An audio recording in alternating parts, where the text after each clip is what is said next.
मेरे साथ मौजूद हैं जनाब साजिद तारड़ साहब, जो बड़ी भी हैं, अमेरिकन प्रेसिडेंट के मशीर भी रह चुके हैं। बहुत शुक्रिया आपका। मेरे साथ मौजूद हैं ब्रिगेडियर रिटायर्ड वकार हसन, दिफाई तजिया निगार है। समझने की कोशिश करते हैं, just trying to make some sense out of this hysteria, अगर if you let me say Sajid Tarar साहब। तो इसका जो मेरा सवाल आपसे ये है कि ये जो टैरिफ की जंग है, ये तो अल्टीमेटली पे करनी पड़ेगी अमेरिकन अवाम को, कनाडा की अवाम को, क्योंकि वो टैरिफ तो सारा प्राइसेस में डाल के पास ऑन कर दिया जाएगा। What kind of scenarios emerging out of these executive orders जो नए प्रेसिडेंट हैं? जनाब साजिद तारड़ साहब। Thank you so much. मैं सबसे पहले तो ये बताना चाहूंगा कि इस वक्त अमेरिका को कौन कौन से ज्यादा कंट्रीज अब्यूज कर रहे हैं और पिछले कई दहाइयों से कर रहे हैं।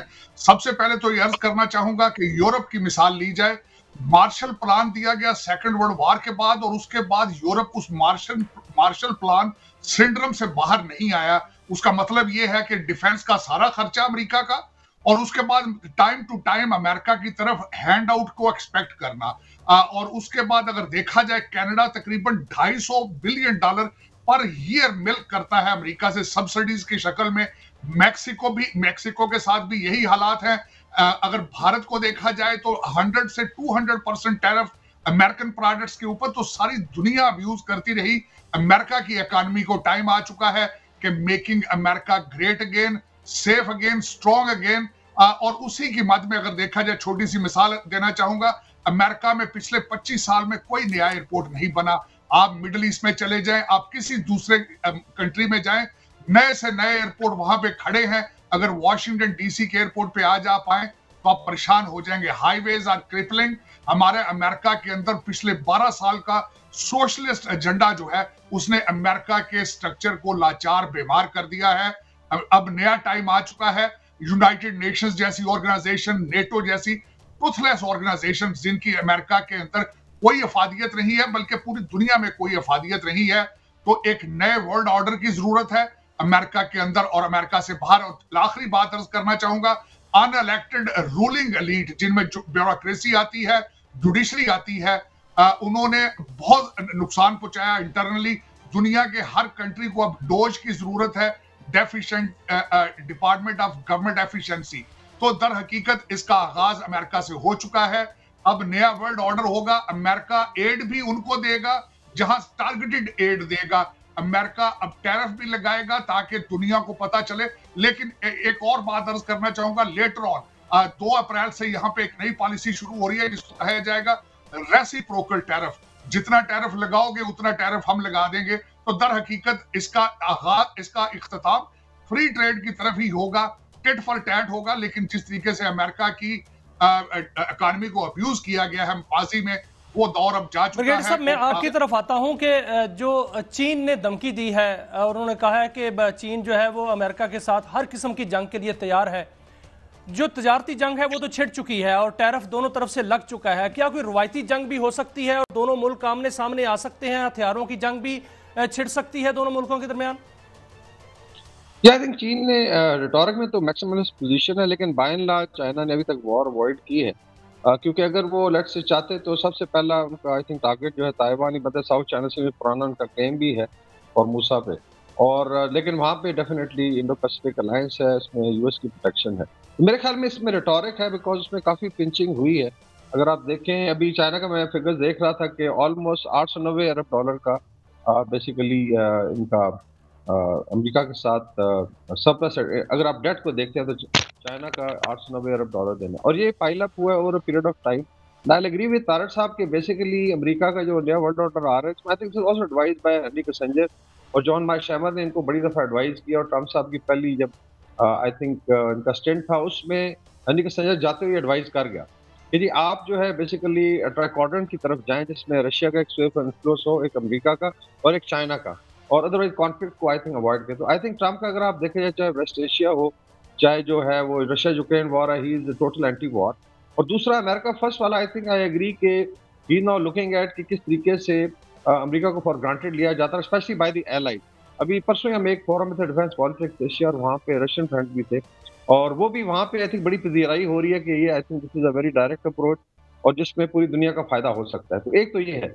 बाकी आई थिंक जहाँ तक रहा चाइना का, मेरे ख्याल में रिटोरिक ज़्यादा है, बिकॉज़ शायद सैंक्शंस का अगर देखा जाए, अभी उन्होंने अनाउंस किया कि 5% पे ले जा रहे हैं वो अपना जो ग्रोथ होगी जीडीपी की फॉर नेक्स्ट ईयर, और उसमें अगर इस स्टेज पे ये लगता है ट्रेड टैरिफ, तो उसमें एक डेंट आ सकता है। बाकी अभी ये देखना है कि क्या जो उन्होंने बात की है उसको कहाँ तक वो ले जा सकते, बिकॉज़ अगर रीजन में देखा जाए तो अमेरिकन पॉलिसी अगर रशिया के साथ rapprochement हो जाता है, तो ये एक बहुत बड़ा शिफ्ट आएगा, और लोग ऑलरेडी बात कर रहे हैं कि they try to move away Russia from China, और शायद ट्रंप का टारगेट भी ये है कि एक स्टेज पे आके ये जो बहुत बड़ा ग्रोइंग रिलेशनशिप है इसमें डेंट डाला जाए। लेकिन अभी आई थिंक कहना ज़रा कबल इस वक्त है कि चाइना कहाँ तक जा सकता है। यस, रिटोरिक के तौर पे ये फर्स्ट टाइम आई थिंक इस तरीके का अग्रेसिव स्टांस आया है। मोस्ट प्रॉब्ली जो टैरिफ और सैंक्शन की बात अच्छा, एक बात जो अभी साजिद तारड़ साहब ने की, साजिद तारड़ साहब मुझे याद आ रहा है टाइम का गालबन टाइटल था, उसमें एक लफ्ज की सुर्खी थी ब्रोकन। ये जो आपने बात की कि जो अमेरिका का इंफ्रास्ट्रक्चर इतना ब्रोकन है एंड इट नीड्स रिपेयर, बल्कि बहुत ओवरहॉलिंग चाहिए, बल्कि कुछ खतरात उसने ये भी पॉइंट आउट किया था कि कुछ हादसे हो सकते हैं, ऐसी नीचे लाइंस बिछी हुई हैं कि जो आउटलिव कर चुकी हैं अपना टाइम। इस पर जरा रोशनी डालिएगा, क्या अंडरस्टैंडिंग है और क्या करना चाहते हैं ट्रंप टू रीबिल्ड अमेरिका?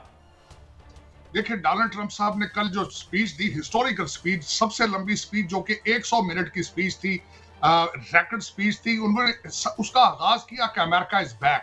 दूसरा लफ्ज उन्होंने इस्तेमाल किया था कि गोल्डन इरा। गोल्डन इरा से मुराद अमेरिका की फॉरेन पॉलिसी और इंटरनल इकोनॉमी जो है उसके हालात, बल्कि उन्होंने इसी स्पीच के अंदर इंटरेस्ट रेट के बारे में बात की, इंफ्रास्ट्रक्चर के बारे में बात की, गोल्ड डोम बनाने की बात की, और उसके बाद शिप बिल्डिंग की बात की। तो ये सारी चीजें अगर देखी जाए, मैं जिस तरह आपको पहले अर्ज कर रहा था कि हर शहर जो है इट इज कोलैप्सिंग हो रहा है।